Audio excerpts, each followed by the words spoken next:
Asesmen atau penilaian yang maksudnya adalah proses pengumpulan dan pengolahan informasi untuk mengetahui kebutuhan belajar, perkembangan, dan pencapaian peserta didik. Tujuan dari asesmen yang pertama adalah memantau kualitas pembelajaran peserta didik, dan selanjutnya adalah sebagai umpan balik perbaikan pembelajaran. Asesmen ini tidak hanya mengenai nilai yang didapatkan murid, tetapi apakah kemampuan mereka berkembang dibandingkan dengan kemampuan awalnya.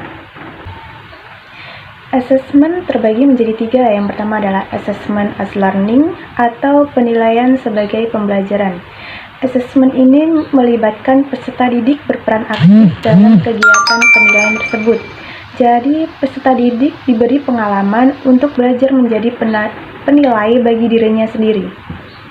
Ya, jadi di sini peserta didik melakukan penilaian terhadap diri mereka sendiri ataupun bisa memberi penilaian antar teman. Tujuan dari asesmen ini adalah untuk refleksi atau umpan balik bagi peserta didik. Asesmen ini memiliki fungsi sebagai asesmen formatif, yaitu penilaian yang dilakukan saat proses pembelajaran sedang berlangsung. Yang selanjutnya adalah assessment for learning atau penilaian untuk pembelajaran. Asesmen ini dilakukan selama proses pembelajaran berlangsung dan digunakan sebagai dasar untuk melakukan perbaikan proses belajar mengajar. Di sini guru dapat memberikan umpan balik terhadap proses belajar peserta didik, memantau kemajuan dan menentukan kemajuan belajarnya.